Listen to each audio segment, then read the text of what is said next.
જય માતાજી, જય શ્રી કૃષ્ણ, જય ભીમ, નમો બુદ્ધાય, જય સંવિધાન. તો મારા નવા બ્લોગમાં તમારું સ્વાગત છે. તો આજ આપણે રેસીપીમાં બનાવશું ભીંડો. તો ભીંડામાં હું એવી શું વસ્તુ નાખું છું જેથી ભીંડામાં ચીકાશ નથી અને બહુ સરસ ભીંડો બને છે, ટેસ્ટી એકદમ, અને આખું ઘર ખાય એવી રીતે, નાના બાળકો પણ.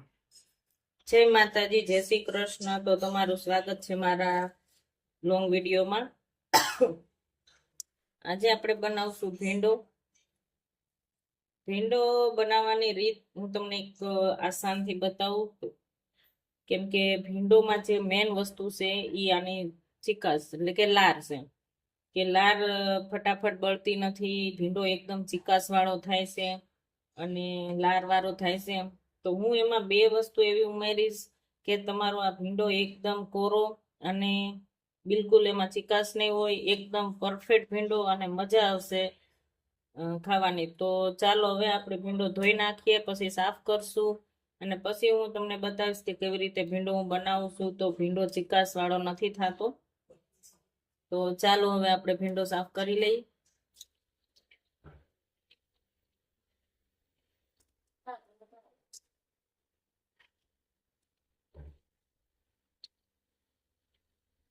તો ભીંડો મસ્ત મજાનો સરસ એવો ધોઈ નાખ્યો છે. તો હવે આપણે એને કોરો કરી નાખશું.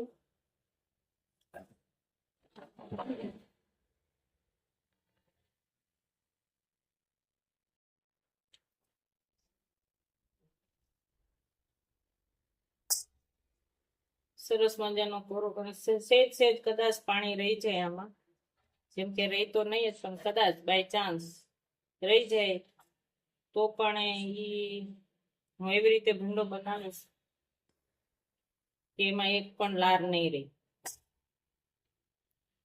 તો મારો વિડીયો અંત સુધી જોઈજો તો તમને ખબર પડશે, સ્ક્રીપ ના કરતા. તો ભીંડો એકદમ કોરો કરી નાખ્યો છે આપણે. તો હવે આપણે એને સમારી લઈ.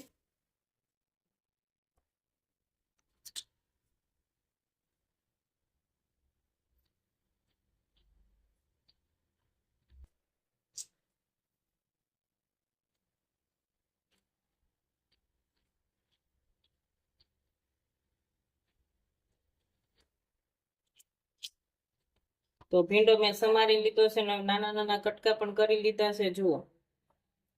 તો હવે આપણે એને ડાયરેક્ટ તેલમાં કકડાવશું અને તમે આખો વિડીયો જોઈજો. તો આપણે ગેસ ચાલુ કરીને તપેલું મૂકી દીધું છે. ભીંડો છે એટલે ભીંડામાં હંમેશા તેલ વધારે જોઈ, એટલે આપણે 3 પાવડા તેલ નાખશું.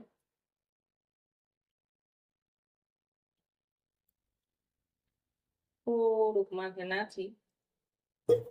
તો તેલ ગરમ થઈ ગયું. તો હવે આપણે એમાં નાખશી રાઈ. રાઈ નાખ્યા પછી નાખશું આખું જીરું અને જીરું અને રાઈ બે કકડી જાય, એકદમ સરસ ફૂટી જાય, એનો વઘાર થઈ જાય પછી આપણે એને અંદર નાખશું લસણ.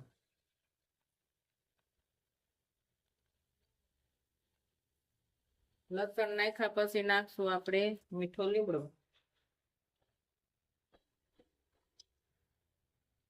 વઘાર થઈ ગયો મસ્ત. તો હવે આપણે નાખશું એમાં હિંગ.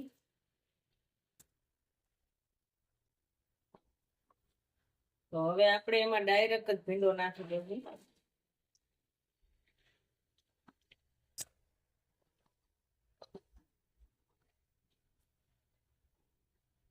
ભીંડો નાખ્યા પછી નાખશું આપણે એમાં મીઠું.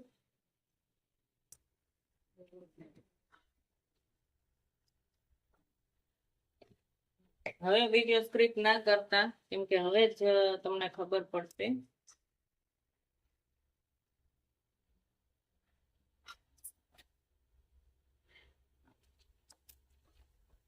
એકદમ મિક્સ કરી નાખવાની ભીંડો.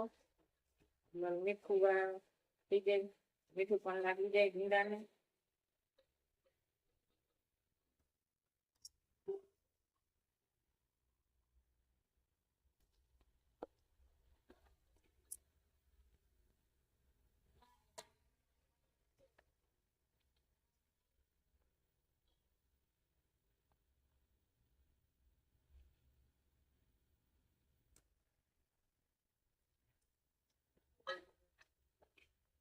તો હવે હું તમને બતાવું કે હું ભીંડાની અંદર શું નાખું છું જેથી ચીકણો નથી થતો.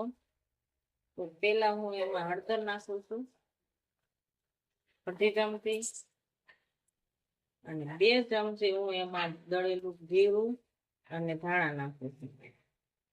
હવે એને મિક્સ કરી દેવાનું. અને હવે જોઈજો તમે એમાં એકદમ ફટાફટ લાર બધી એની બળી જાય અને ભીંડો એકદમ કોરો થઈ જાય.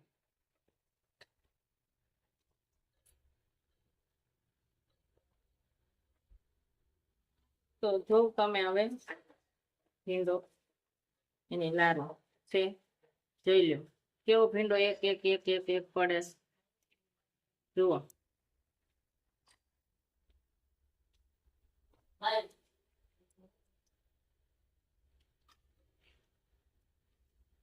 જો છે ને એક એક દાણો પડે છે ને એટલે હળદર અને ધાણા જીરું તમે જયારે ભીંડામાં નાખી દો એટલે ભીંડો સડી પણ હળદર થી વહેલો સડી જાય, પાકી જાય ભીંડો, અને જે લાર છે તે પણ બળી જાય. જોઈ લો તમે એક વખત ચોક્કસ આવી રીતે ભીંડો બનાવજો અને પછી મને કોમેન્ટમાં કહેજો કે કેવો લાગ્યો આ રીતે ભીંડો બનાવવાથી, શું ફાયદો થયો. તો એકદમ એક લાર નહીં જોવા મળે તમને, એક એક દાણો હેઠો પડી જાય જોઈ છે ને.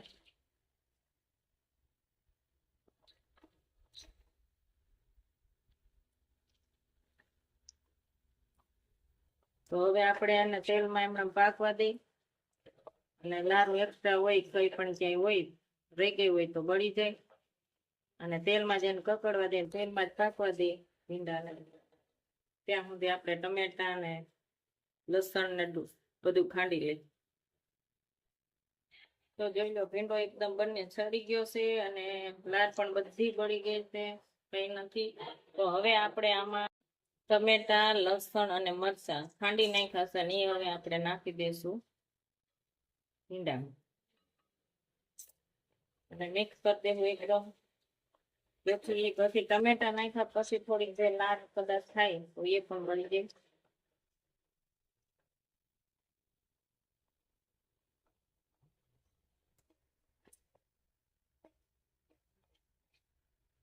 હવે આ સાઈડમાં બધો ભીંડો કરી લેવાનો, વચમાં આવી રીતે તેલ ભેગું થાય.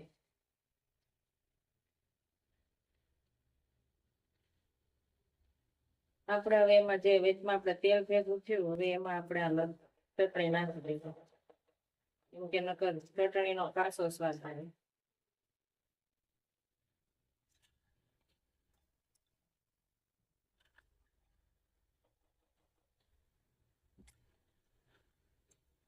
ને ચટણી તેલમાં મસ્ત પાકી જાય, કાસો સ્વાદ નો આવે અને ચટણી બળે નહીં. તો હવે આપણે એમાં ચટણીને એમણે સડવા દેવું. જો ચટણી તેલમાં પાકી ગઈ છે એટલે હવે આપણે એને મિક્સ કરી લઈએ.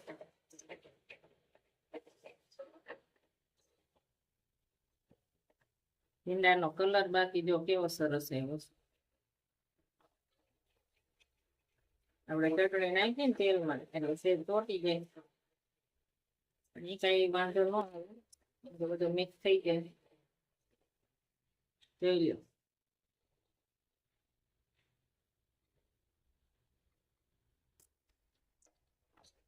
લો કેવો મસ્ત ભીંડો એકદમ કોરો, અને ક્યાંય જો છે લાર વાળું ટીકા જરાય નહીં હોય. તો હવે આપણે એમાં સેજ એવું પાણી નાખી દઉં. તમે પાણી નાખશો ને તોય કાંઈ નહીં.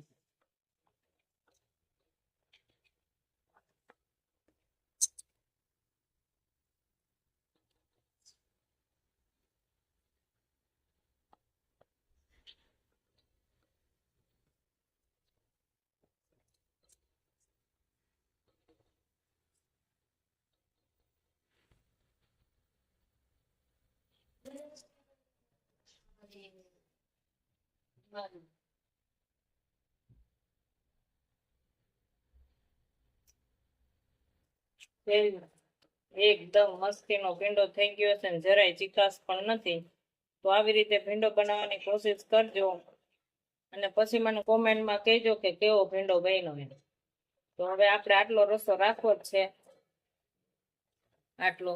એટલે હવે ગેસ કરી દો બંધ, સાથે ઘઉંની રોટલી, મજા પડી જાય. ખૂબ ખૂબ આભાર કે મારો વિડીયો જોવા બદલ, અને આવી જ રીતે સપોર્ટ કરતા રહેજો બધાને. એક સાથે જય માતાજી, જય શ્રી કૃષ્ણ, જય ભીમ, હર હર મહાદેવ, જય સંવિધાન અને ગુડ નાઇટ. તો મળીએ હવે નવા બ્લોગમાં.